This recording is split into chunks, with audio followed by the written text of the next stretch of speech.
Well, I want to thank you all for joining me with Cocktails with Zaye. I really am. It's a pleasure to have you all on tonight. What are you drinking? Well, I'm drinking Bacardi and Coke. Same thing. Yeah. You know what? I got this Casa Rosa. Y'all seen that movie? Oh Yeah. yes, I've seen that before. That's pretty good. Okay. I was gonna do some Tito's and orange and pineapple, but I was just like, Lord, that it was too much for me right now. So I said, let me just throw some wine in. Actually, my friend, I had this bottle right here, Stella Rosa, Stella Gold. Yeah. Mm-hmm.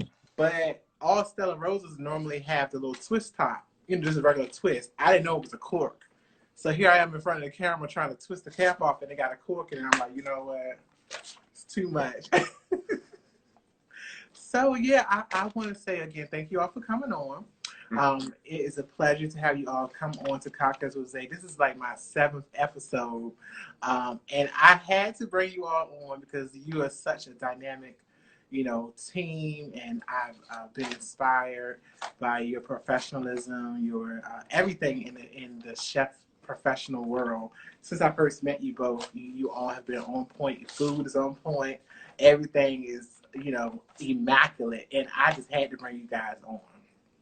Oh, thank you. That's good to be here. So I know who you are, but so tell our viewers, because this is on YouTube as well as Instagram TV and other places.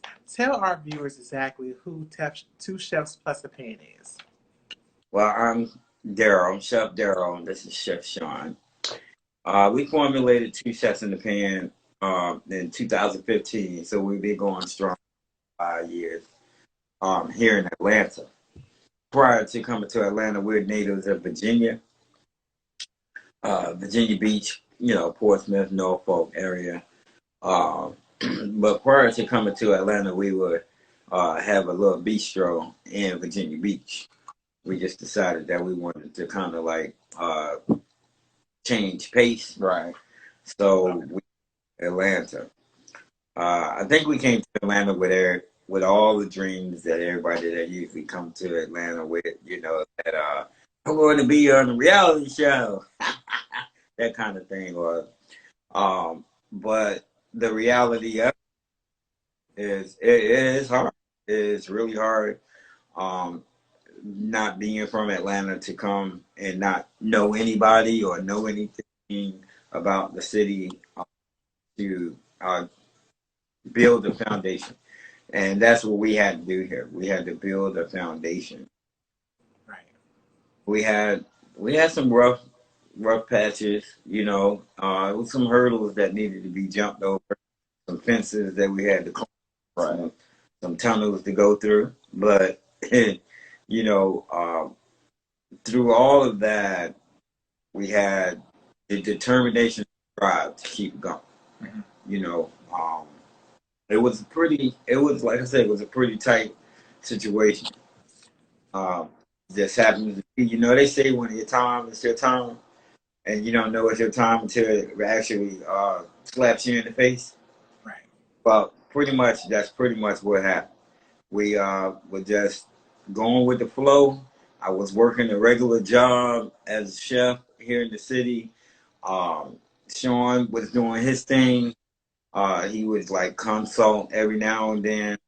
We do little consultations, and Sean was messing around online one day, and he said, "Hey, let's do a video." So we started doing the videos, and the tutorials had kind of a catch, okay? Right. Because the tutorials that we started, we never showed ourselves. Okay. All you heard was two voices and two sets of hands. That's throughout the entire process of the videos. And we was doing this like over and over every week we would do a new video, preparing and giving a tutorial on something that we cook. So one day we got a DM, Mm-hmm. and the DM says, "Hey, this is happen to be a real friend of ours, back from back in Virginia, Right. named Lala. Well, her name is Lawanda, Okay. but she says you guys are on, and I think that it could possibly work. What do you guys plan on doing with it?" But we didn't know, so Dawn just asked, "What do you mean?" Right. And it went from there. Uh, People ask the question of how did we come up with the name, Mm-hmm. and how we came up with the name. We came to Atlanta as two chefs, and the only cooking utensils that we had to make the trip from back in Virginia was one pan. Right. When we first got here, we did everything in that pan, man. We cooked in that pan, we baked in that pan, we fried in that pan, we boiled in that pan, we broiled in that. So, and we still got the pan. What?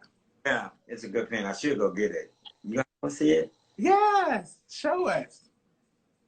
Yeah, we want to. Let's. I'm gonna go get the pan. You guys talk to Sean It for a gotta minute. be a serious pan. I know that's a serious It's pan. serious. It's just the pan, But Is it cast iron? it means a lot to us. Oh, I never knew that. That is so interesting. Oh, I gotta see this pan. It's just the Come pan. on, bring this pan.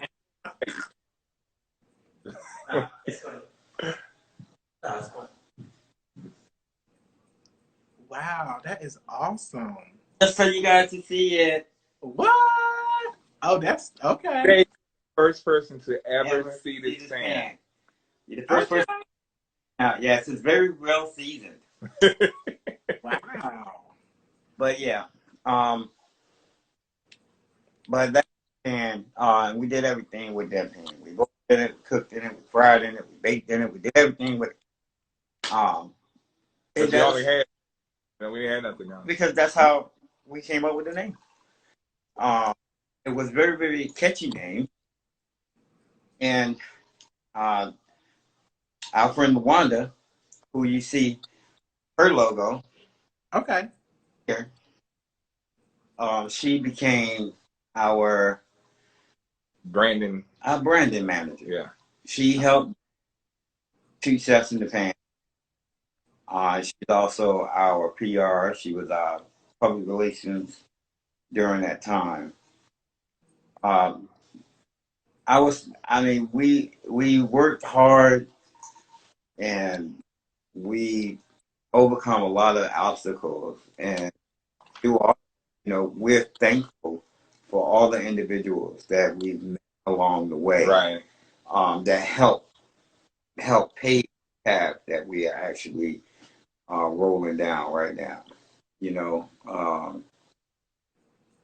What we'd like to do is we like to share our successes, meaning when someone comes up and say, "Hey, man, how do you guys get to where you guys are?" Strive, drive, perseverance, And you gotta love what you do. and that's the number one thing. Wow. Love what you do. Nothing else really matters. If you don't love what you do, it's not gonna work.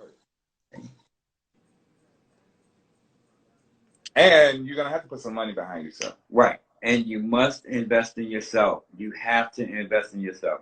If you think that, if someone feels like they don't have to invest in themselves, they will always fail. You have to invest in yourself. Because if you don't want to invest in yourself, nobody else is going to invest in you either. Right. I'm not going to take a chance on an individual that doesn't want to take a chance on themselves. Okay. Even branding costs money. Yeah. Everything. PR costs money. Everything costs money. Everything. Everything. This thing right here. Yeah. Wow. Costs money. I know you said you started, you made it official in 2015, but how Mhm. long have you both been cooking together? Like, because I know when I first met you guys a long time ago, you all were cooking and doing all Oh, types of shindigs and just really nice, fancy Okay. snack stuff, you know, Well, and that's how I fell in love with your food. Sean and I have been together uh, for 20 years. this is my husband, guys. Okay. It took a long time for us to get married because we had to go through all that hoopla with not being get married and all that other crap stuff. Right. But it is what it is. You know what I'm saying? So, uh, I am retired Navy. So I've been cooking well over almost 40 years, 40 something odd years. Okay. Sean's been in the food service industry for about 25 years. So yeah, altogether, we got about 60 years of experience Wow. in the industry. Um, Sean was doing entertainment like parties and uh, star-studded events and things like that when he was young. Right. When he was in his mid Right. 20s. I used to throw out the You events know, on Granby on Street. Grammy Street, What was it, 411 Granby Street? 411 and the Nova. Yeah. hmm I used to do those events. So, um, I was into the restaurant scene. Sean was into the entertainment nightly scene, and I was into the restaurant lounge scene. So I was doing restaurant lounges and nightclubs on Granby Street, Waterside. So I was doing those things uh, at that level. So I was fine dining at, you heard of 456 Fish, for Yes. fish, yeah, fine dining and Bird and Baldwin's. So I was doing fine dining stuff, And I did Omar's Carriage and House. Sean was doing Omar's Carriage House, which is right around the way, and that's another high end carriage style Like restaurant. bistro. I would call it Yeah, a bistro. no, it was a It's a restaurant. restaurant. Yeah, it was real called the Carriage House. That's what it's called. Because over there, that's the cobblestone roads and stuff. So it was pretty much one of the Exclusive. exclusive restaurants in that area. So, we've been doing that, like I said, I've been in the food service hospitality industry a long, long time. Sean's been in it for 25 years as well. So we learned a lot. Not to mention the many wine socials that Okay. we Oh my tried. God. Yes. On Mondays. Out. It was on Monday. Was it every other Monday, I think? It was every Monday. It was yeah. Monday, It was and every then we Monday. switched it to Tuesdays. Yes. And after Tuesdays, we went from it turned into a 2-part social. We all get together at the house around about 7:30, 8 o'clock on a Tuesday. Nothing's going on, so around 11, it turned from to an Ibiza night, and we were Oh, going to this little social lounge that we knew the owner, and he was like, I really don't have nothing going on Tuesdays, so we just started going around there on Tuesdays, which somehow Tuesday night from just our little crowd going in there, because it used to be just us in there on a Tuesday right, right. house. It would be like maybe 2 or 3 people in there when we get there, and then next thing I know, 2.5 weeks later, we show up on the Tuesday. The line is like wrapped around the door, and we're like, wow, where all these people come from? So the owner had let us know that what happened is we would come with our people on night, but all we ordered, because it was a wine social for us at the house, when we got to the little social spot, all we ordered was wine. Okay. So all the wine would get bought out, Wow. order a whole new inventory, and the word got out that there's a wine bar in Ghent. Mm. So Wow. there was a wine bar in Ghent, and everybody that came, even though they were coming from like other nightclubs and things like that, they were coming for wine. Like he didn't sell any liquor and all that night. So Tuesday we started a big wine thing, not only at our house, but it ended up overflowing to Mm. this little spot. So we got considered to be the VIPs of this establishment. So every time we went with our group, was front of the line. You guys come on in, and we go to the VIP section and chill. Yeah. So Yeah. how many years would you say you all have been like having like get-togethers and socials and? Honestly, Zay, Well, we've been together we've for been 20 together for years, 20 so we're years. 19. Yeah. So Wow. we're pretty much experts in having soirees and parties at our home. And Matter of fact, from coming up October October 31st, 31st, we're having a masquerade soiree. Halloween masquerade soiree right here. Yeah, I was going to ask you all about this. So tell our viewers about what you have coming up. You have a few different events coming up. Tell them about what you have coming up soon in the Atlanta area. Okay, well now, like I said, it's October, so we got October. There's soiree, which is coming up on October 31st, and that is a black and white masquerade. Okay. Going to be live entertainment. Coming Entertainment lineup. It's going to be Old Boy Prince, who is going to be performing his single Round Rock, which is a new dance. It's on TikTok. Which is also trending on TikTok. That's correct. Ricky Collins, who is the backup singer for Beyonce Knows Carter. Now, since she's not on tour with Beyonce, she's coming. Okay. For us here at the house. Then I have the artist that I actually manage, and his name is Lubens, and he will be performing off of his new album called Greasy. Check it out, stream live. It's on Spotify, iTunes, Apple, the whole nine. It's called Greasy by Lubens. Greasy. Check that album out. Then it's going to be lots of food. Yeah. The menu got everything from prime rib to lobster. It's going to be amazing. Yum. It's going to be good. So if you hit us up, Two Chefs Plus Fan on IG, it's PLUS Fan. Then you can hit our inbox up. If you're in the Atlanta area and you want to invite, you got to RSVP like right away. And then we can go ahead and add to this. Then the colors for that night is black and white, or black or white. So since it's COVID, so we can't have so many. So I think we cut it off at 50 people to be in attendance. And you get to check that red carpet before you come in. So just safe. So y'all heard that, right? Red carpet. So you all heard that. If you're watching this video, you're in the Atlanta area, make sure you you want to come to the event, send you all the DM to inquire about an RSVP. Mm-hmm. Okay.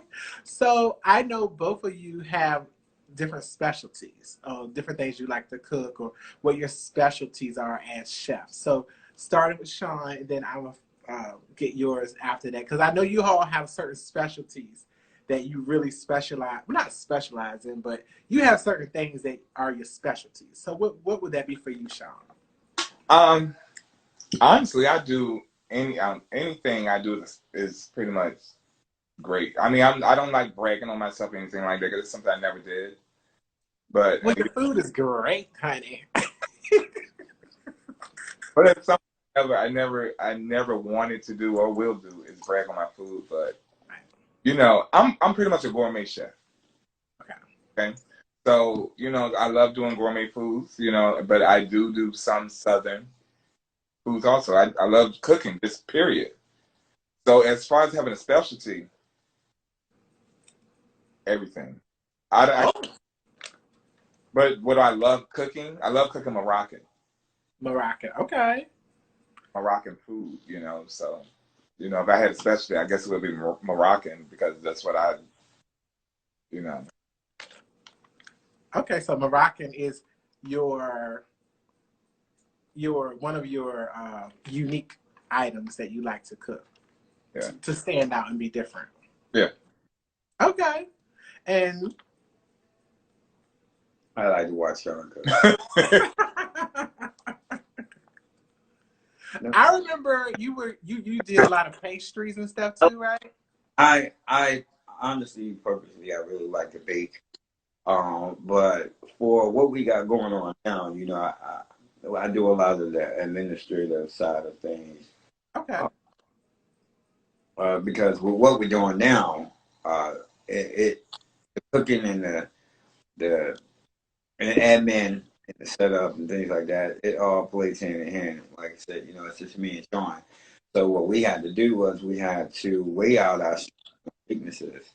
So I said, well, you know, I'm more stronger to be in the front of the house. You know what I mean?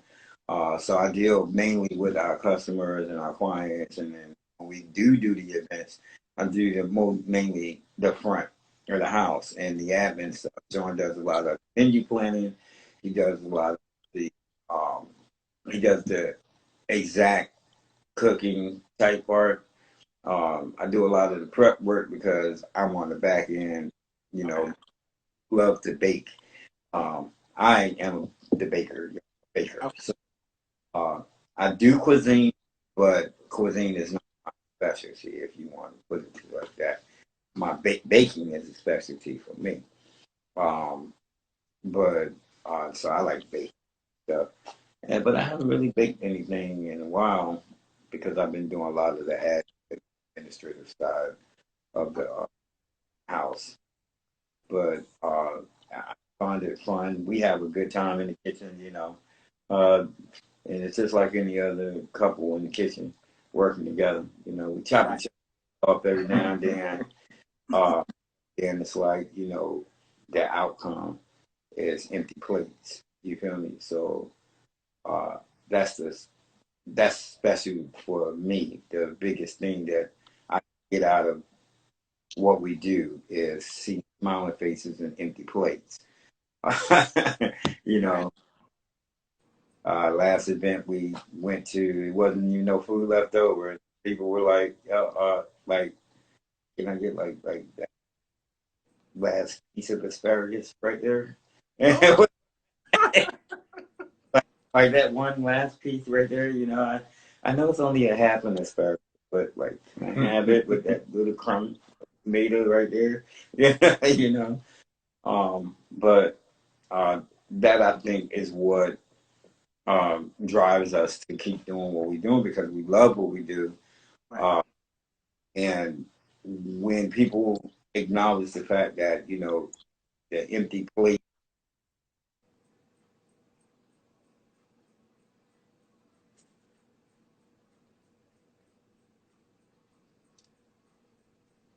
The volume went away, I think.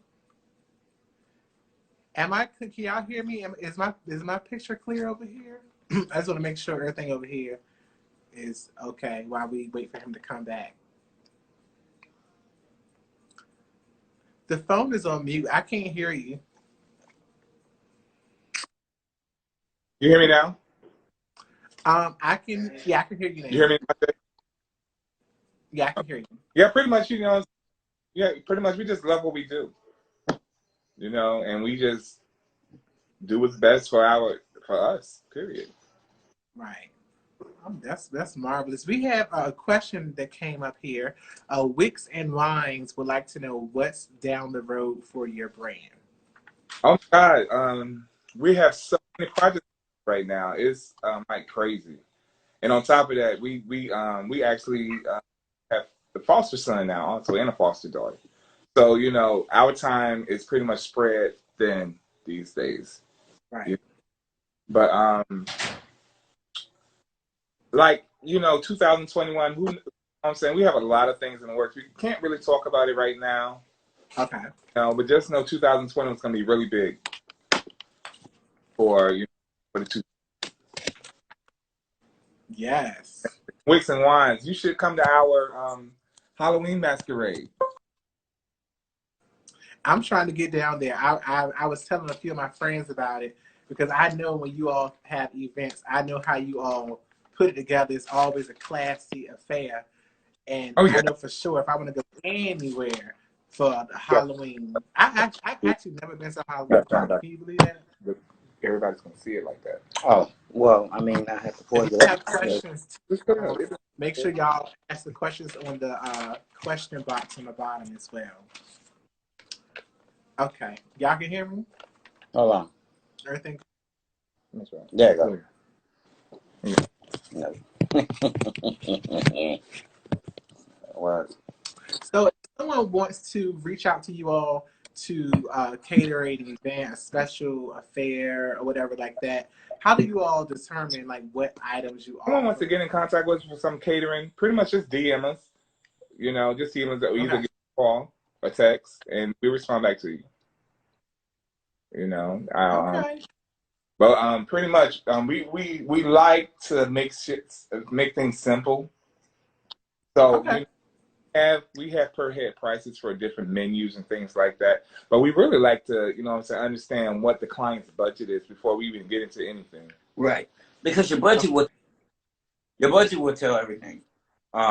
What we do is, let's say, basically, you come to us and say you want to do an event or a party or whatever, anything, catering, whatever. We also do private chefing, which is also a hotel. But everything is really always based on your budget. Oh, um, uh, it's just like with anything. You can't get filet mignon with a pork chop budget. Okay. Right. So, you, you know what I mean? So it's like Pork chop and rice. right. You know what I'm saying? You can't get a smothered chicken. Yeah. Pretty much, it all depends on one's budget. Right now we're doing a lot of small events. Right, because maybe like tops 15, 30 people. Right. Okay. And those can cost like up to, what I'm saying, it can cost maybe start at $50 a head most of the time. Yeah. Okay. And the reason why we're doing that is because of the simple fact big crowds is a big issue now with Corona and things like that. So the people that are doing, events or small gatherings like that, they want something elaborate and classy and things like that. So that's what we do. I mean, we do that anyway. You know what I mean? Regardless of what the number of people it is or the heads, whatever. Right. We have a certain thing. Je ne sais quoi. Yeah. Je ne sais quoi.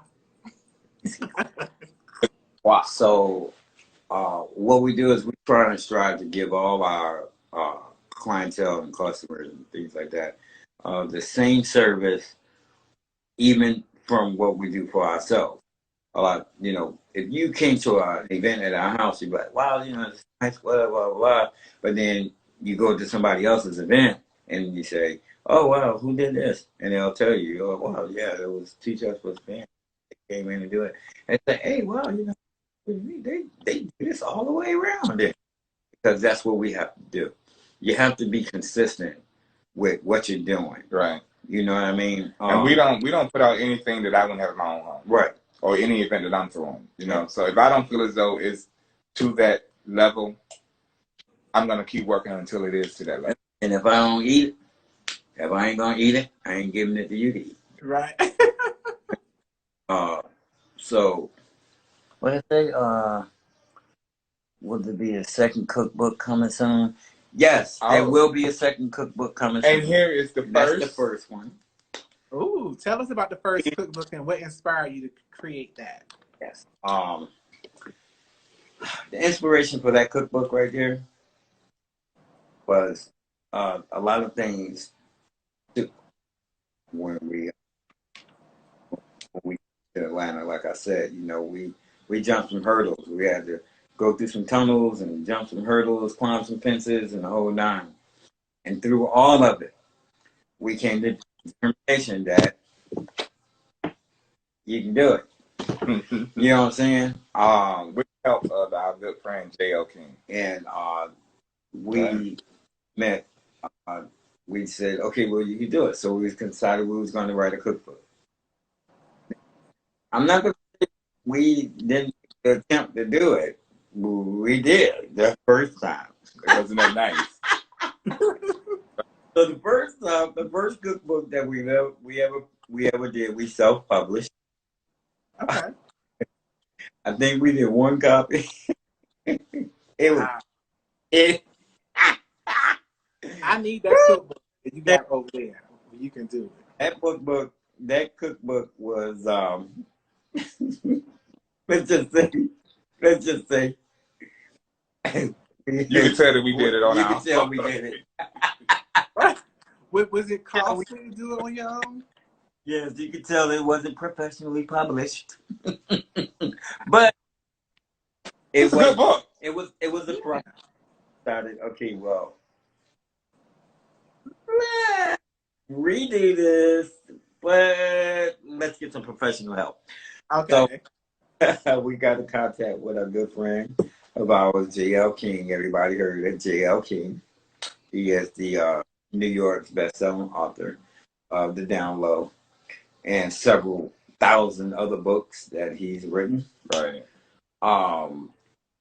But through his guidance and with his help, we were able to come up with a great concept that fit our personalities, which is this right here. If you notice, it's a good contemporary. It's not the everyday, normal-looking cookbook. Yeah. So if you set this on your coffee table, which you can, it is a great conversation piece.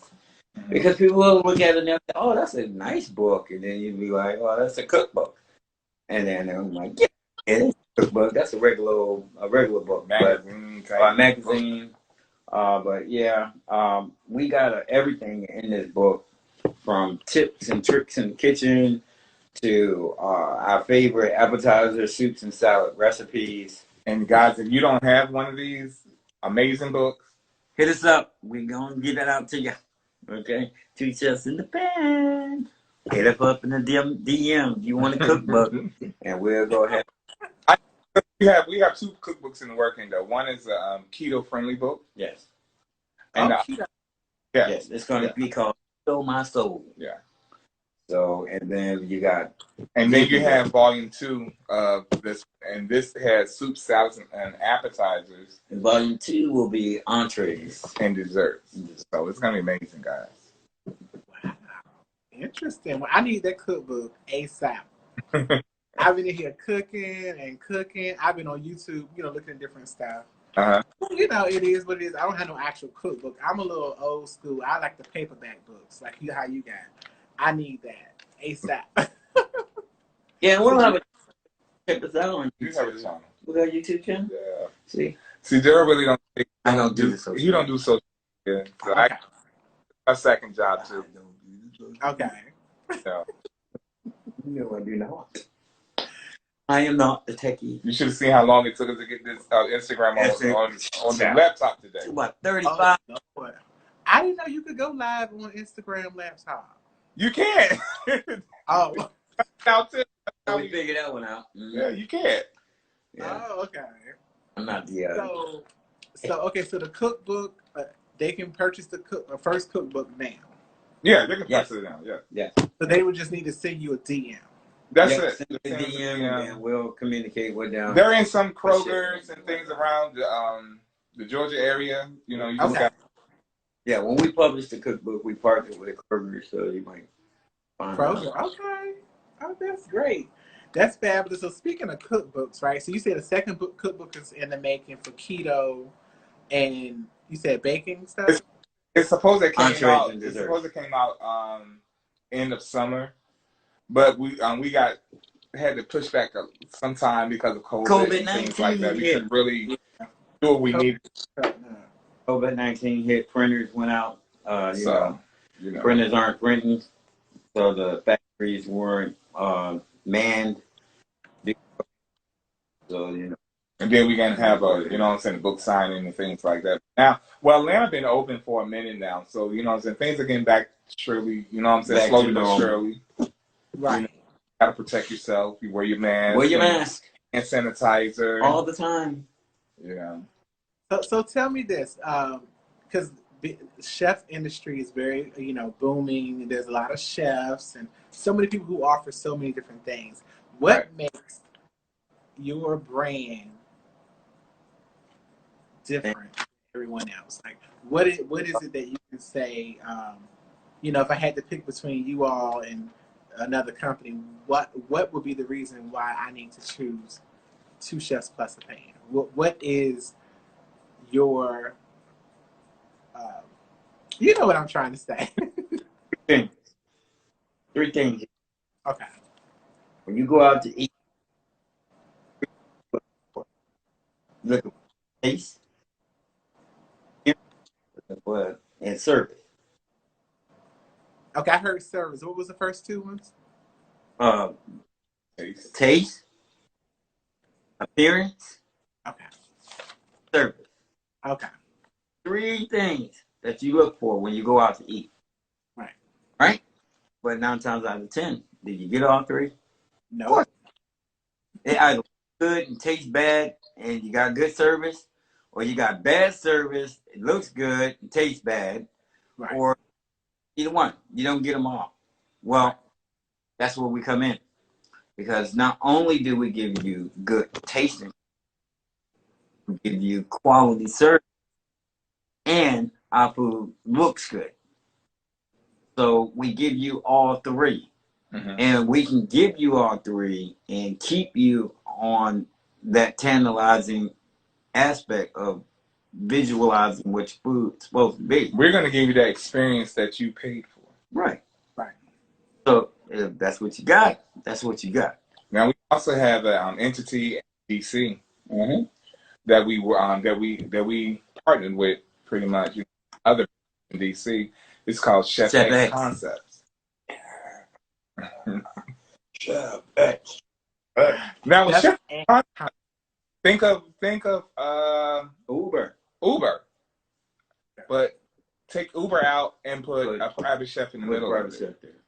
Now this is perfect for you for COVID, because now you can have the experience of a private chef in your home at any given time you want it. That's weird. I've never even heard of that before. Yeah. So, and Chef X Concepts is a private chef on-demand service. Okay. And we have awesome chefs in DC, guys. Yeah. You decide, okay, I want a private chef to come in this week or whatever. Then you'll go to Chef X Concepts. And it's good during the COVID-19 because the fact that you can have just your intimate group at your home and you have a chef come in. A lot of people aren't really going out to the restaurants like that due to COVID-19. A lot of the restaurants haven't even converted for the COVID-19 guidelines, plexiglass and separating the booths and, things like that, because COVID hit so fast that companies had no time to even prepare for the guidelines, 6 feet, right. Being 6 feet apart and things like that. It took weeks and weeks for a lot of restaurants to even come up with a safe plan to protect themselves and their customers. Because when COVID hit, we all were terrified. Everybody. Yeah. If somebody say they was not terrified, they're lying. If a person coughed around us, we had a fit. Everybody was terrified. And now, now we don't went through being terrified. Now we're getting to the point where, I got to get back to life. Right. I have to get back to life. And now that's where we're going to come in at and help you get back to life. And, but at a pace.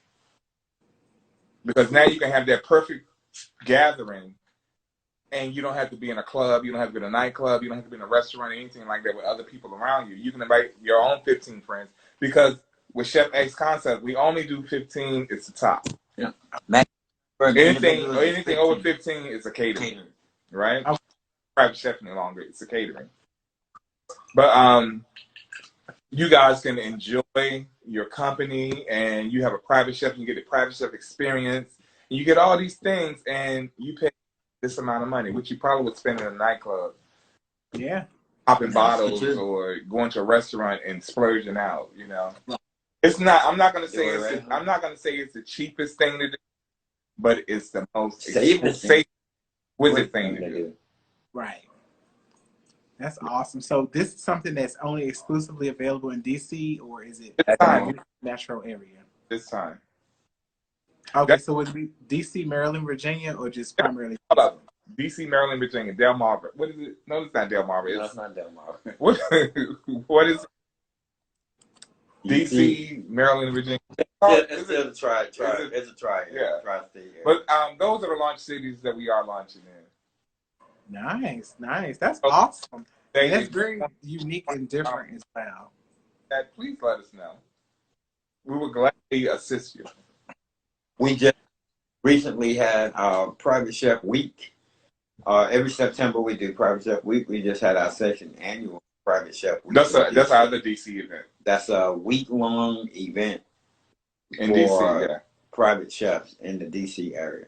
But this year it was a little different because we did a lot of stuff. It was all virtual. It was all virtual. Yeah, it was all virtual. Besides one or two events. Right. We had one brunch. We had the brunch with a max of 15 people. To have private event. And we had forums, we had discussion groups, we had demonstrations, we had a restaurant takeover where our chefs went in and took over a restaurant. Our chefs go in and we take over a restaurant, and we formulate the menu for that day, and we take over, like completely take over the restaurant. I think we did Cuffy Bistro. Is it Cuffy? I think y'all did Carolina Kitchen one time too, didn't y'all? We did Carolina Kitchen last year. We did Carolina. Okay. Last year we did Carolina Kitchen, and we had several events last year because you came to a slew of them. Yeah. Did it? Oh, sorry about the Georgetown University in Georgetown. Sorry, darling. We didn't mean for that to happen. You know? You got the ticket at Georgetown. You got the ticket. Yeah, I know, right? They stay giving out tickets in DC. They love giving out tickets. So, whoever's watching this video right now, if you have a question for them, please make sure you drop the questions below so that way everyone can get their questions answered. Someone asked me a question to give you all tonight. When it comes down to seasonings, do you all prefer to make your own seasonings, or do you prefer to, or you have certain seasons that you just prefer to just purchase? Well, we pretty much, I combine my seasonings, you know what I'm saying? I do make some seasonings myself. I haven't put them on the market yet. Okay. But we are working on that. But if I can't get to my seasonings, I pretty much use McCormick. Okay. And I love Goya products. I really do. Okay. From their tomato sauce to complete seasoning. Salt, pepper, onion powder, man. Basic, simple. So tell me this, because the holidays is coming around the corner. Some people overcooking turkeys, making the collard greens bitter. I mean, what do you all recommend when it comes down to the turkey and how to get them collard greens right? I mean, do you all have any recommendations? Sure. Collard greens. Collard greens. But you can mess up collard greens, but I was, I use a lot. I use smoked turkey in our collard greens. And smoked turkey. And I do. And don't cook them too fast. Right. That's the key. Everybody want to cook them really fast. You cook them really fast, and then they don't want to take the old spine out, the vein. They want it out. You got to take that out. They want to buy the bag already chopped up. Yeah, got the vein all in it and stuff like that. I'm like, okay. The vein actually takes longer to cook. And it's not that good either. It has to break down. The vinegar helps. The vein is a big tendon in the green. Tendon, like we have in our bodies, that control how far our muscles go and things like that. That's the same thing with the collard greens. That tendon got to break down. So you got to cook it a long time for it to break down. So what happens is people are cooking the greens too fast. And when that happens, that little piece is hard as a brick, and the and the leaves are still tough. And I always, when I cook, I definitely pretty much onions and the turkey, smoked turkey, and garlic. You know what I'm saying? Prior to even putting anything else in the thing. So I want that. I want to smell it first. That sweat. I want to smell all those ingredients first. And then I will add water and let it boil for about 20 minutes. And then I add the grains and the vinegar and a little sugar and just a little bit. I'm not big on sugar in vegetables at all. Okay. You know, but I know you need sometimes you need that little. The sugar breaks. It helps break the fat in the green. It breaks down the fat. One of his other vegetables is cabbage. I love to make action. Okay. So what you all saying with the collard greens, people need to cut up the collard greens versus buying them bagged and make sure that this little stem is gone. So pretty much what somebody take a sip. There you go. I don't think they want any cocktail there. That's all for you. Okay. So what you're pretty much saying is that the collard greens are better if they're cut appropriately versus if they're cooked appropriately. Yeah, a lot of people rush them. You know, it takes time to cook a real good collard green. Right. You know. And the melt in your mouth. What about the turkeys? Because I've tasted my share of some tough turkeys. Right. And I'd be like, it gotta be a better way that people can break that turkey down and not have it so tough. Because for me, that's the worst part about it. It's tough because I'm gonna tell you like this: it's tough because it's not cooked long enough. It's not cooked long enough. Okay. You know, when you got it's the same thing with chicken breast. Right. You know, if it's not cooked long enough, it's gonna be like tough, like glue. Right. You know, but if you cook it, I'd say about 20 minutes longer, the tendons will relax, and you have a great turkey. You know what I'm saying? But you don't want to overcook it at the same time. So don't get, you know what I'm saying? If you like, okay, it needs another hour to cook, try 30 minutes. Give it 35 minutes. You know, try 35 minutes and then take it out of the oven and tint it with some aluminum foil and let it finish cooking. But what about people saying they inject the turkey with all these juices and stuff? stuff? Those things are good. All those things are good. Big old turkey. Yeah. You're talking like a Thanksgiving turkey. Yeah.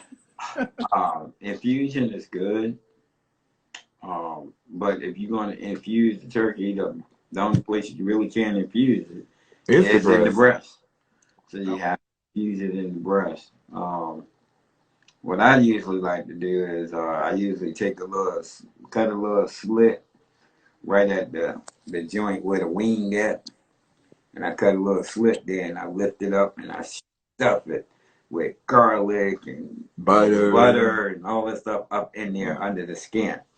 And what that does is it allows those flavors to get into the meat when it's cooking. And you can try different types of butters. And you know what I'm saying? It's Thanksgiving, right? You can do rosemary, you can do thyme, yeah. You can do anything you want to infuse it with.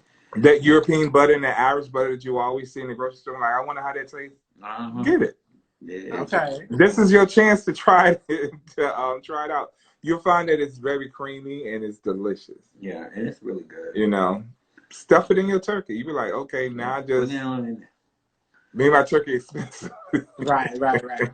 Also, too, like if you are going to do the cavity of the turkey.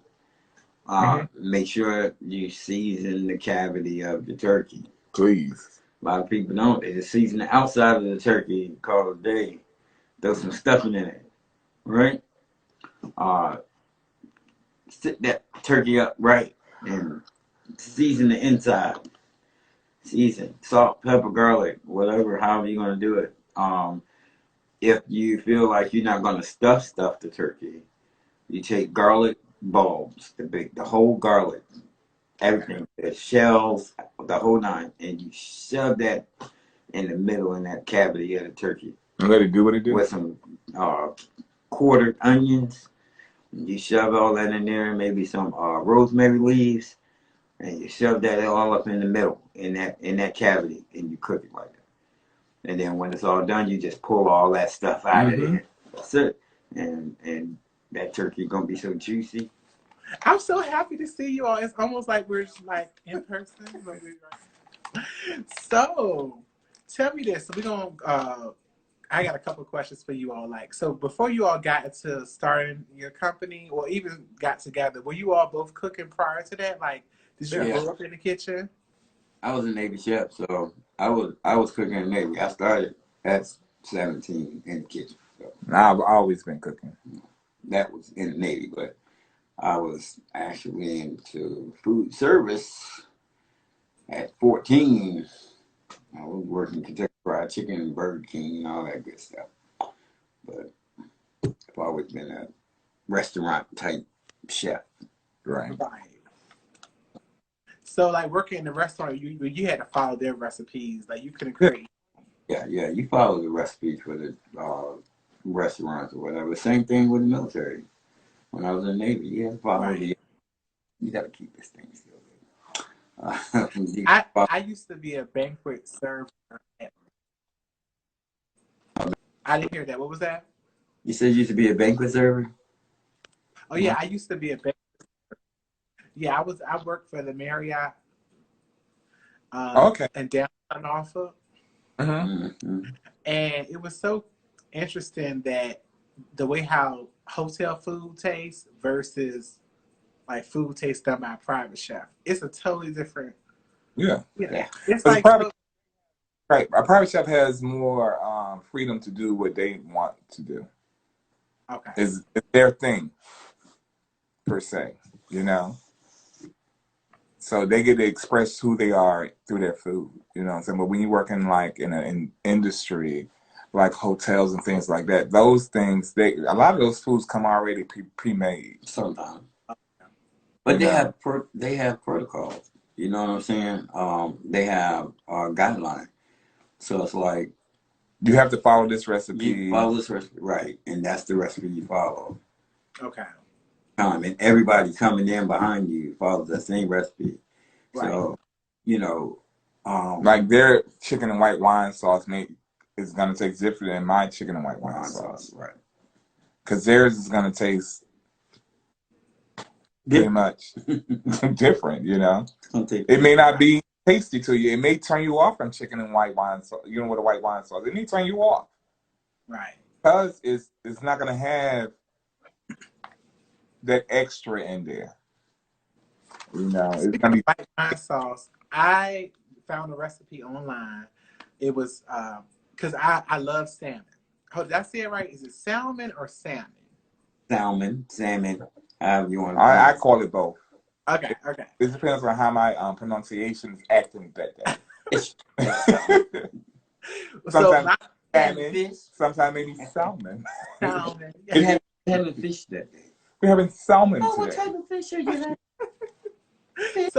So I never forget, I went to Gordon Dish. Okay.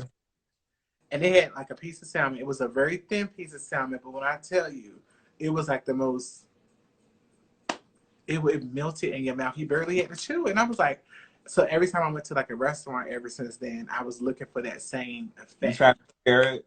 Trying to find that experience again? It won't, I didn't. You're not going to find it. You're not going to find it. Because that chef who created that dish, that's his dish. So are y'all familiar with what I'm talking about? Yeah. I'm going to be honest with you. I don't eat a lot of, you know what I'm saying? When I go to restaurants and things like that, I don't eat a lot of entrees. Okay.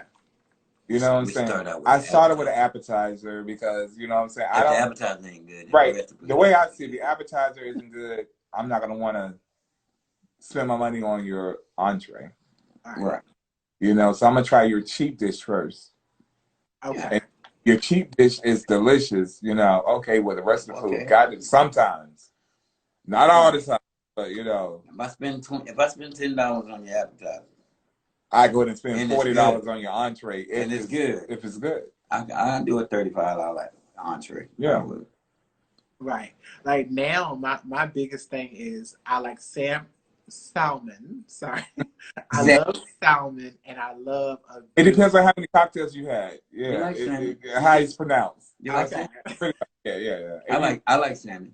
If you had 1 or 2 cocktails, it's salmon. But once you had that third one, it's salmon. Salmon. So I found. And if you have 4, and after 4 is fish. Okay. What are you eating? Eating fish. I found a white wine and garlic sauce salmon recipe, and I got it down to the T, and that is so excellent. You know what I'm saying? So it's tastes to me. I'm like, I'm not even a cook, but my salmon based off that recipe, I guess it's the white wine. Yeah. And the olive. I'll tell you how it's made. So I guess you cook you put some oil in the pan. You put the garlic down first. Then you let that cook for a couple minutes, and you put your salmon on, and you cook it, you know, on both sides, and then you take it out and you make the sauce. You do what? Then you take the salmon out the pan, and then you make the sauce with the wine and the seasonings and the butter. You a more foolproof way to make that dish. Okay. Okay, so we're gonna first start with our pan, right? And we're gonna put our chopped garlic in the pan with the olive oil or butter. Okay. Okay. But first we're gonna season our salmon, right? So we're just gonna simply season it with salt and pepper. Okay. Okay. Now we're gonna, you know what I'm saying, once, you know what I'm saying, your garlic has browned a little, you know what I'm saying, just turn color just a little bit, just translucent. You want to put that salmon in there, and you want to sear each side. You want to sear the first side, and you want to when you flip it, you want it to be, let's say, colored. Okay. Okay. You want a pretty color when you flip it, because you're gonna flip it, and then once you flip it, you're gonna automatically put white wine in there. You can put a cube of butter, right? And we're gonna throw it in the oven. So make sure you have an oven-safe pan that you're dealing with. Okay, now when you put it in the oven, it's going to finish cooking, right? And we call it rocking. Okay, you're gonna rock it in the oven. Okay, you're gonna take it out after I'd say about 8 minutes. Take it out of the oven, because your oven got to be like at, let's say, 425, because you want it to really cook. You know, you're gonna take it out, and you're gonna take the fish out. Okay, and now you have the sauce. Really, you've made sauce already, because everything in that pan that's your sauce, right? Now, if you want to use that as just your sauce, you can pour it over your fish. But what I do is I take another small piece of butter, and I put the butter in the flour mixture, just plain flour, right? And I throw that in the pan, and then I throw I say 2 tablespoons of cream, heavy cream, light roux in there, and that's gonna be my sauce. And I let that boil over once.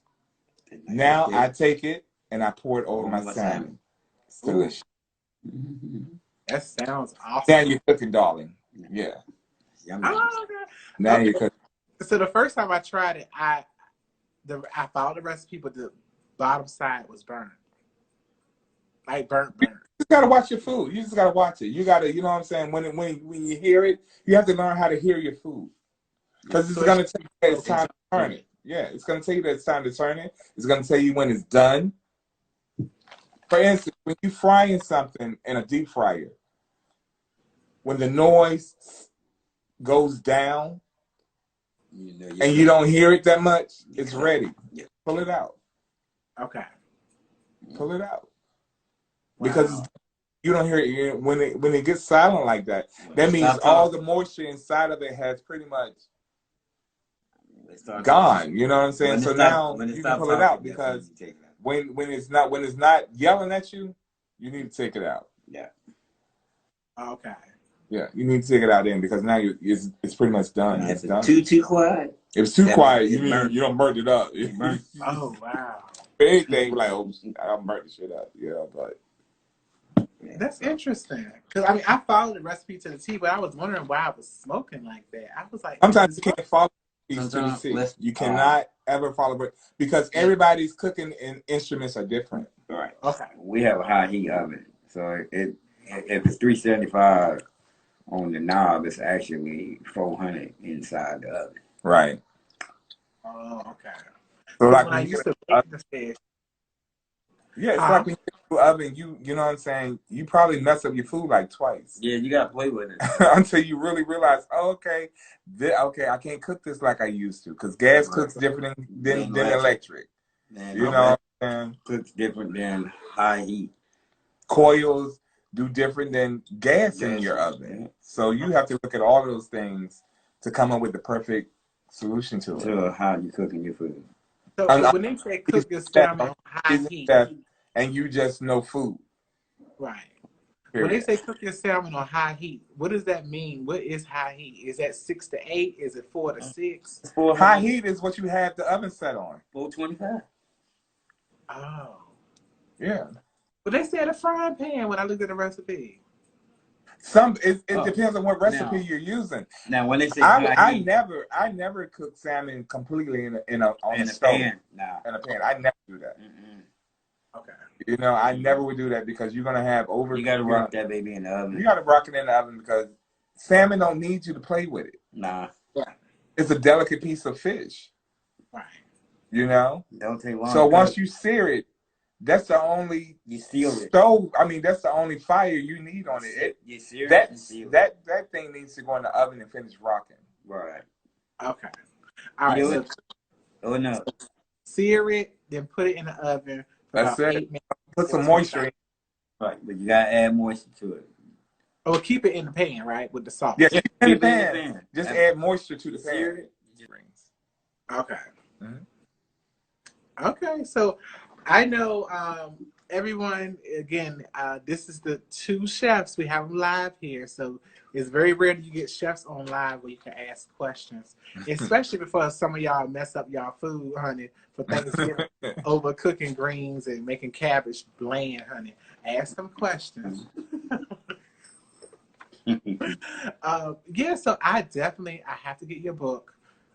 What's the book name again? You Can Do It. You can do it. Volume 1. Volume 1. So the book is called You Could Do It Volume 1. You all can reach out to them in their DMs. I just tried kale in my Instant Pot a few months ago, and it was awesome. It is. The kale is really, really good. Question. I knew I had a question for y'all. Now, how y'all feel about the air fryer? You know what, Zaye? I honestly do not own one. Okay. But not to say that I won't get one because I really wanted to actually get one, but I just haven't had the time to actually sit down and go on Amazon and get it. You know, because I do a lot of keto foods. Okay. And when you have an air fryer, if you do zucchini spaghetti or any vegetable spaghetti, it tends to have a lot of water in it. But, you know, a trick is to get rid of some of that water, you put it in the air fryer. Right. Oh. Yeah, and you put it in the air fryer, your eggplants and all of that. And it pretty much pulls moisture out of it. And then you can use it, you know what I'm saying, your spaghettis, your lasagnas and things like that. And it won't be so watery once it's finished. Okay. So that's a hack. Okay. If I must say. Yeah. So yeah, air fryers, I'm 100% for them. But because you've been cooking like, you know, the traditional way as a chef Would it be difficult to get the food to taste how you want it to taste? No. Oh, okay. No, it's not. It's all. It's just a new method of cooking. It's That's all it. in season and the method. Because I was a little If you're frying, if it takes. I mean, of course, it's not gonna taste like a greasy fried piece of chicken. Right. You know what I mean? It's gonna taste. So you're gonna get that same feeling of a fried chicken, but it's just not gonna have all the calories with it. Right. You're gonna have the natural juices and the and let's say you're frying chicken in the air fryer. It's gonna be juicy, but that's gonna be the natural juices from the chicken. Right. Not oil that's soaked into the chicken. Because if you look at it, you know what I'm saying, once you put the oil and, you know what I'm saying, you fry your food, you actually put more calories into your food. Like for fried foods, I don't even use white flour. Okay. For my family, I never use white flour. Oh, you know what I'm saying? But for caterings and things like that, I use white flour because that's what people are used to. But here at home, we use whole wheat flour. Wow. Yeah. Mm-hmm. So if you ever come here for dinner and I got some fried, it's whole wheat flour. Yeah. Whole wheat. Wow. Can't tell. Can't really tell the difference. Even when it comes to pasta. Yeah, we use whole grain pasta. Whole grain pastas. Yeah. Can't really tell the difference. They all turn white. But like I said, you know what I'm saying, that's my home. That's for my family. You know what I'm saying? Because that's how we eat at home. Right. Because, you know what I'm saying, we all need to, you know what I'm saying, I shed a couple of pounds, you know, so I can do it while making the family healthier. That's what I do. Right. Wow. Daryl likes white pasta. Okay. Daryl said he likes. Have y'all tried to make your own pasta before, like with the machine? Yeah, you know what I'm saying? But there's so many great pastas out here. There's really no time, you know what I'm saying, no need to really do that anymore. Do that. We do our vegetable pastas like that. Yeah, I make that from scratch, but I would never buy no vegetable pastas inside of a store. You know what? I went to Lidl. Do y'all have Lidl down there? Yeah, we got Lidl's. So I went there and I got some noodles that are made out of chickpeas. Yeah. Mm-hmm. Is that good? Mm-hmm. I mean, like I said, you know, it's not vegan. It's not keto. It's vegan. I mean, if you're trying to find something that's keto, you know what I'm saying? No, you wouldn't get chickpea pasta. Keto, you can eat pasta, but it has to be. It has to be like a vegetable pasta or grain. You can't eat grain on keto like that. You know what I'm saying? Because you got to watch it. Okay. You have to watch it. But you know what I'm saying? If you're trying to cut down on your calories, yeah, you use grain pasta. Okay. But, you know, sometimes, you know what I'm saying, I like to splurge. And, you know what I'm saying, my only place I really like to go out and splurge and eat would be, you know what I'm saying, the only pasta that I would go out and eat, honestly, is Red Lobster. Really? Crab Alfredo. What is it called? For 20 years, that is the only thing I have ever ordered out of Red Lobster is crab Alfredo. I have never ordered anything else from out of there. In at least 20 years. Wow. Interesting. Yeah.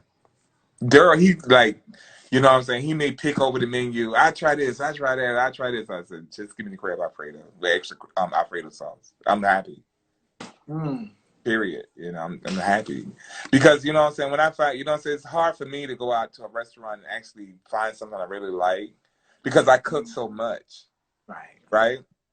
So I know how food should taste to my personality, you know what I'm saying, to my liking. It's kind of hard. You know what I'm saying? So it's kind of hard for me to go to a McDonald's. Even McDonald's, you know, I really don't like going to fast food restaurants at all. If I go to a fast food restaurant, it just don't work out for me. You know what I'm saying? It really doesn't work out for me. You know what I'm saying? So I'd rather go to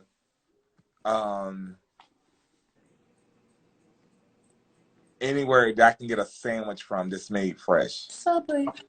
I don't even like Subway, you know what I'm saying? But you know what I'm saying? I would go to, you know. We got a nice little bit sandwich shop here in Atlanta called Reuben's.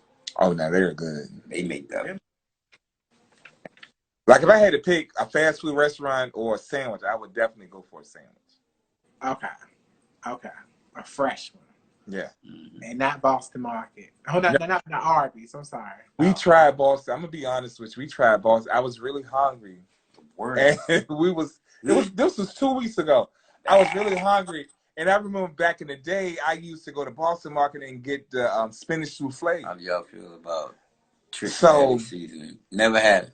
So we went. So I said, Daryl, just go to Boston Market, and I'm gonna give me a spinach souffle. You can try the macaroni and cheese, and we can just eat that till we get home. And we go home and get something to eat. So we tried. We went in there. I was so excited because I was like, I'm about to have a spinach souffle. You know. So we get to Boston Market, drive through, we get the spinach souffle and the macaroni and cheese. The lady was like, is that all you want? And you're like, yes, that's all we want. So, gross. And I couldn't wait to try the spinach souffle, and I tried it, and I was like, you know what I'm saying? Like, you got to be tripping.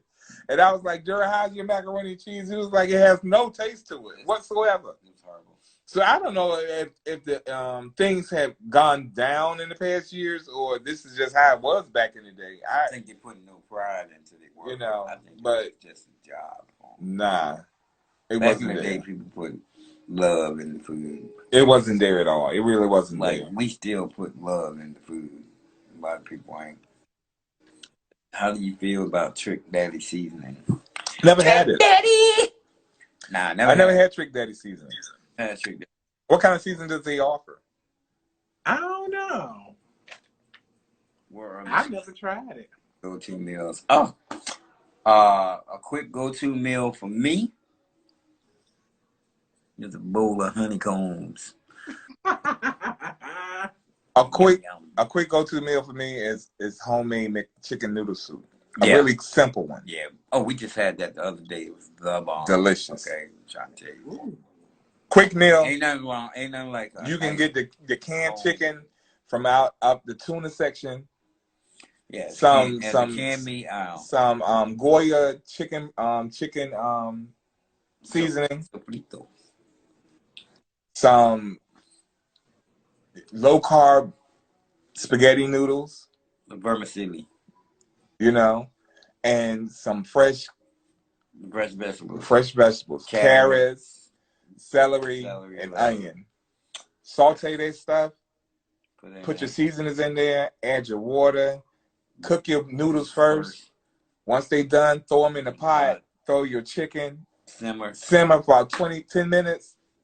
It's delicious. Campbell's ain't got nothing on it. Yeah. What? It's delicious. There's something in the refrigerator right now. I think I'm gonna eat it. Yes. Tastes even better after this.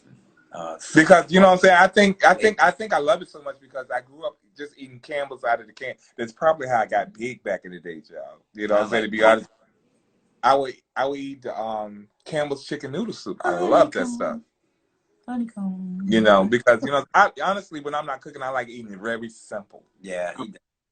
I love eating simple. I hate you know what I'm saying? I really don't enjoy eating complex foods. I cook it all the time. I cook my family complex foods all the time. Yeah. But, you know, me, see, Daryl like chicken rice. Daryl like Southern food. Daryl like smothered chicken, smothered pork chop. Since when I wrap asparagus with bacon, my bacon never gets done. Any tips? Yeah. Yeah. Par-cook bacon before you wrap it in the asparagus. Meaning cook your bacon for about maybe 3 or 4 minutes. And let it still be, soften up the wrap. And let it rest. And then you wrap your asparagus with it. And then you got to blanch and season your asparagus. And then once you do that, you wrap your asparagus with that. You put them out on sheet pans if you're trying to do it that way. Mm-hmm. And then you put it in the oven. What's going to happen is it's going to finish cooking the rest of the way. So you cook that bacon for about another 15 minutes wrapped on the asparagus. Do not overcook your asparagus. You don't want because if you overcook your asparagus, you got to make soup in the oven. It's going to be like mishy. Yeah, so you might as well make soup out of it. You know what I mean? So you blanch your asparagus in hot water, meaning you flash cook it. put it in your hot water for about maybe a minute or two. Right. You pull it out, wrap it in your bacon, put it on your pans, and throw it in the oven. 15 minutes. You're good to go. And you do the same thing with puff pastry. Yep. 15 minutes. Good to go. Yeah. 15 minutes. Speaking of asparagus, that's the only like green vegetable I've been cooking lately. For yes, and I love. Oh my gosh, I love it. But I used to cook asparagus in the oven, but I didn't like cooking in the oven because I felt like it was shrinking. Right. You want to know a secret? Just blanch it and then saute it. I didn't used to like asparagus. Daryl never liked asparagus. Okay. The worst vegetable in the world other than okra. So, one day, Sean got some asparagus, and I said, I'm not eating it because I don't eat it. So if you cook it, I ain't eating it. Well, one day, Sean cut the asparagus up like green beans. So it was the size of green beans. He took the tip off, he took the bottom off, and he cut it up, and he made the asparagus. But it looked like green beans and it began on my plate. And I ate it. Loved it. And then he said, you know, that was asparagus, right? Sometimes people they have this thing in their mind that, you know, I don't like this vegetable, or I don't like this, I don't like that, I don't like this, until, you know what I'm saying, I fix it for him. Yeah. And then I tell him, did you enjoy that? Yeah, oh my God, it was the greatest thing I ever had. Yeah. Okay, well, you can take off you don't like asparagus off your I don't do list anymore. But I will never take okra off that list. You'd be surprised. I don't probably snuck it in your food already. No. You know? No, he hasn't. Okay. He made a gumbo. He made it, but you know, too spicy. Okay. Spice. You like spicy stuff? No, he doesn't. He can't stand it. No. I can cook spicy foods and do all, but I can't. I can't do it. Make good spicy food though, but I just can't. I mean, you know what I'm saying? A normal day at our home, for dinner, you don't know what to expect. Yeah. Some days I may be feeling like I'm from the islands. The next day I'm from Italy somewhere. The next day I'm from the hood. You know what I'm saying? I got trap food in here. You know what I'm saying? One day I may be feeling like I ain't cooking nothing. I'm making chili dogs with homemade chili and gourmet sauce. One day we did nacho. One day I may say, you know what, we having nacho. Got some lettuce, some cheese. So you know what I'm saying? Our food in this right. Our food in our home is very unpredictable. It's diverse. Yeah. Okay. Very unpredictable. Yeah, it's real diverse. We don't plan dinner. Like we just do it. You know, most people have a routine on Fridays. They eat spaghetti and stuff like that and all that. Yeah, we don't do that. It just don't work out. We might say, well, we're gonna cook spaghetti tonight, and then we go throughout the day and this and that, and before you know it, we having stroganoff. Fried chicken. Yeah, you know what I'm saying? We having stroganoff. Or I may come up with a new recipe, like just so we can try film. I want to try this. I want to do this lobster.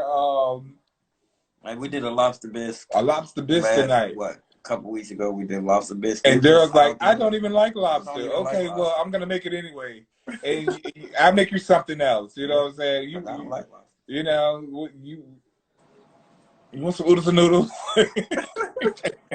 Yeah.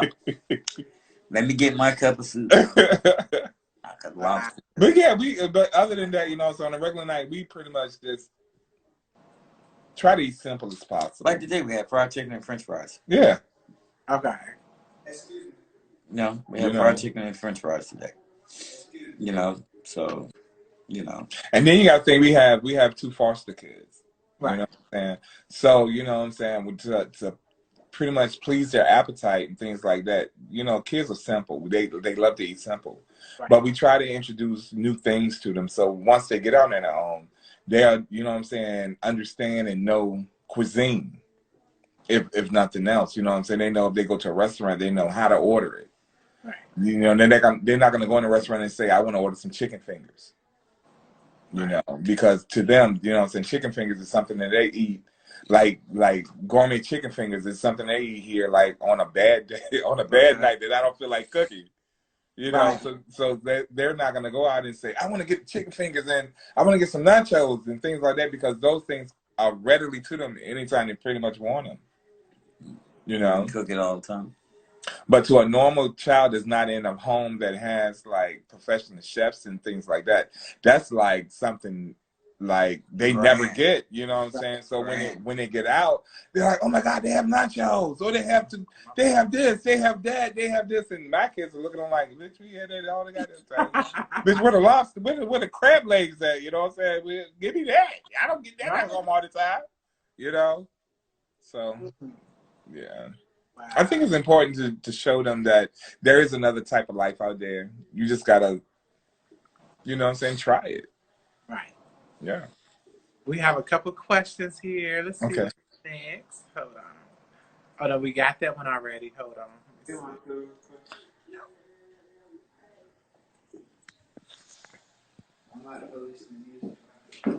What material of frying pans do the chefs recommend for sauteing veggies and salmon, etc.? Oh, I recommend anything non-stick pan. But if you are going to use a metal pan, stainless steel and hot. No, do not use an aluminum pan. Never use a cold pan. And never use because you don't want your food to stick. Always be hot. So whenever you put something in your pan and you're searing it, that's exactly the job that you're trying to make it to do. You know what I'm saying? You want to sear it, and you want to sear it quick. And when you're sauteing, you want to make sure that you can be able to coat your food that you're trying to saute. Right. You don't want to, and your pan must be hot. You never use it's always start with a hot pan. Semi cold pan, because the moment that food hit that pan, it's gonna stick. It's gonna stick to like crazy. And that's with anything. Even if you're doing southern food and you're making pork chops, you know what I'm saying? You're gonna flour your pork chop and you put it in your pan. Make sure your stuff is at temperature that is going to cook and not sit. Right. Okay. What you do is whenever they have something that says cook on medium, you turn it all the way up to high. You let it heat up to high, and then you turn it down. Okay. Is there any brand recommendations? Because when I go to the store, I don't know. I don't have a clue. And what is there any brand recommendations? Brand recommendations? Yeah, like I don't talk about brands because I'm not being paid. Right. Oh. Well, as long as it ain't from Family Dollar, right? I got so many pans in there. And local supermarket. Let me stop. Honestly, you know what I'm saying? A lot of the cheap products, they work just as good as expensive products. Can the chefs eat every day? What can I eat every day? Oh, I'll tell you what I can eat every day. Honeycombs. What can I eat every day? A sandwich. I can eat a sandwich all day, every day. And I'll be just as happy, you know. A simple sandwich. Like, we went to the store today. Sean says, what do you want? Honeycombs. I knew that's right. Honeycombs. And Pop-Tarts. Oh, okay.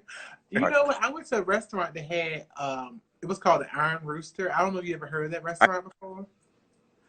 But they have like their own version of a Pop-Tart, but they call it a Roost Tart. Roost Tart. So good. It's like a Pop-Tart, but it's like a homemade Pop-Tart. That's good. Oh, okay. Ooh. Woo. Yeah. I love Pop-Tarts. But you know what I can eat every day? But I know it's not good for me. And I stopped eating it every day. What's that? Because I had to go on keto after I realized, oh my God, the pandemic done messed me up. What? Cheese grits.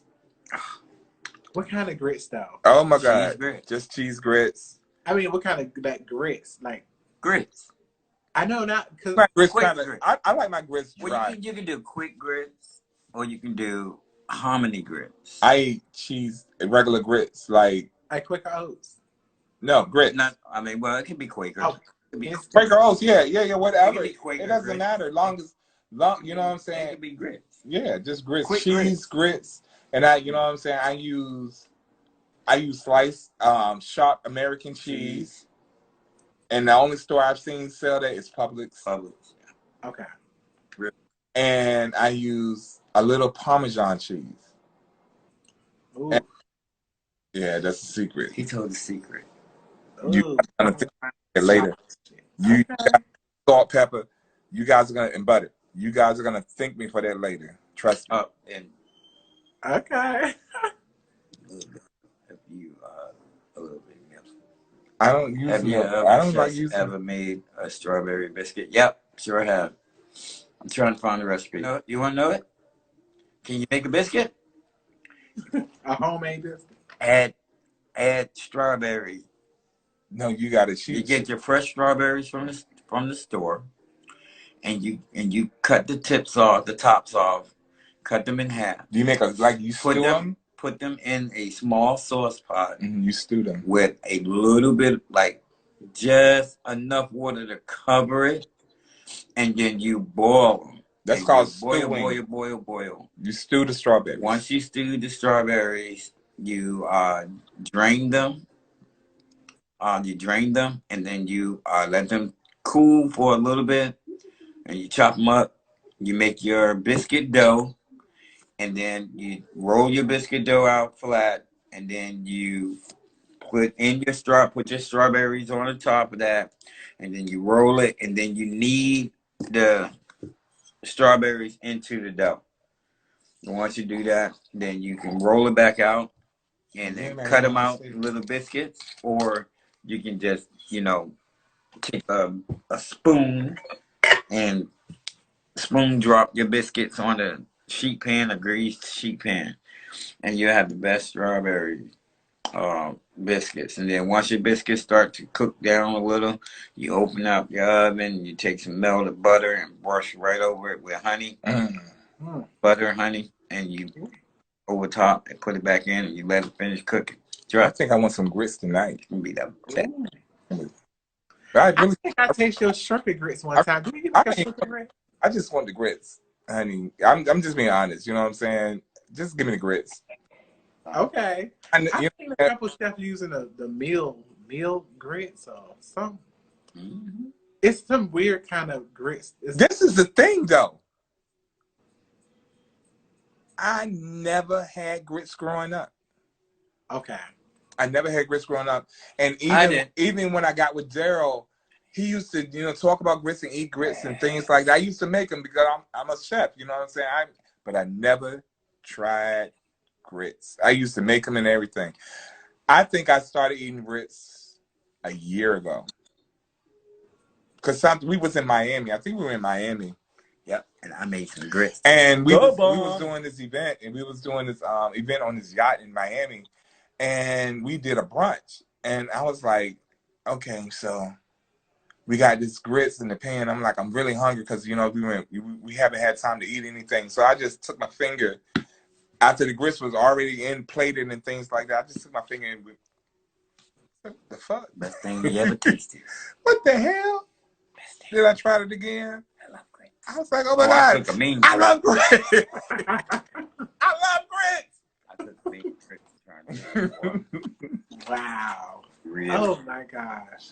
Shrimp and grits is one of my favorite breakfast meals. The next time, when you come to Atlanta, we're definitely going to have that for you. Okay. We're definitely going to have that for you. Yes, because I've been fiending for y'all food ever since Norfolk, honey. I know, because every time we came to DC for an event, we never cooked. Yeah. We're always, looking at our chefs and stuff, like, try their food, try their food. Yeah. So you want to good stuff, you got to come to Atlanta. This lady said, RE.need203, hey, posh old school family. What?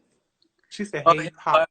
Family. Yes, we are posh. Yes, it's posh all day, every day. Posh Doche, right?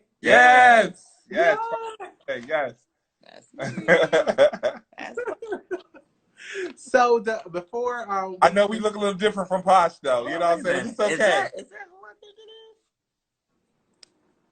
is? Oh, it's Renee. Hey, What's Ray. How are you? So do y'all have anything you want to say to the followers, the viewers, YouTube land?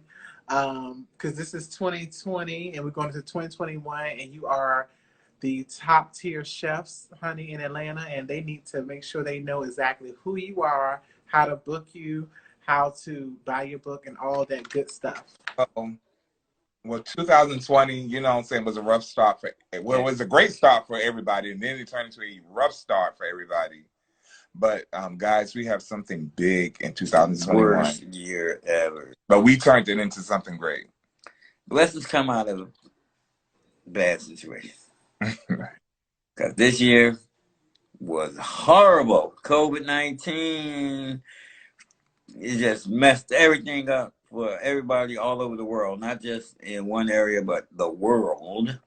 Okay, every country went through an economic strain. Honestly, truthfully, I'm just glad and fortunate that we were able to maintain throughout this, because the food service industry took a big hit. Yeah. You know, but I would say just love what you do. Keep your head up, keep strong, and keep striving for greatness. Because where you think that is not happening, it's actually happening. That's right. Is the book on Amazon? No, the book is not yet on Amazon. I'm working with Amazon. Now they got a lot of different policies and things like that. Um, and they kind of make it really difficult to get your book in with them. Yeah, I tried to sell some stuff up there, but I was like, it's too much. It's just a lot. I mean, it's just so much red tape with Amazon. But other than that, our books has been really good. Yeah, our books. If you really want our book, you can do a direct sale with us. We just look at this gorgeous cover. Yep. Isn't it gorgeous? I'm ordering tonight. I need that now. Isn't that gorgeous? Yeah, so you can do it. Volume in the 1, back, and then you got the back. Look, the two chefs. It gives a nice bio of us, and tells and the inside tells how we were inspired about the book. And we have some of our artist friends. They did, what is it called? Forwards. You know what I'm saying? Like different artist groups like Cocktailz and Keep Sweat and things like that. You know what I'm saying? Dave Tolliver from the Men at Large. They're really good friends of ours, and they wrote our forwards for us. We have an introduction in the book. It just tells us a little bit about us, how we got inspired, and what really inspired us to do the book. Since I need one before the holidays. Yes, you can get one before the holidays. Please DM us, and you will definitely get it. Yeah. We're definitely going to give you a discount for being on this live. Yeah, just say when you hit us up for the cookbook, say Zaye sent me, and that's all you gotta say, and you'll get your discount on the cookbook. You'll find inside there we got some really, really, really good recipes and some great cooking tips as well. So we got chef tips, and then we got some testimonials in there from our clients, subsea clients. That. And we also have some drink menus in here too, guys. We got a couple of drinks up in this joint. Yeah. Yeah. So I love a bean cocktail, man. Okay. Yes. Yeah. Both of you introduced me to elegance. I promise you. When I first met y'all, I've never tasted what a chef meal tastes like. I never experienced fine dining. And when I met you all, I knew that you're not gonna come across this kind of food, But unless you meet a chef, and especially a chef who enjoys and loves what they do, And, Yeah. So Like, Instagram is counting us down again. Do y'all want to come back in and answer more questions? Or y'all good? gotta go to Alabama. We actually have an Alabama trip to get on. Oh shit. Okay. Oh. Well, look, I want to again thank you all for coming on Cocktails with Zaye. We definitely got to come back up here again. You know, whenever y'all want to come on, I do it every Tuesday, and this will be posted on YouTube in a couple days. So I'm very excited for what is planned for you all for 2021. I wish you much success, and just keep on having that passion and love in your heart for what you do, and people are going to gravitate to you just how I gravitated to you all. New people who never knew who you was prior to today now have fell in love with Two Chefs Plus a Pan. And we all gonna get y'all a book. I'm gonna get your book tonight. Okay.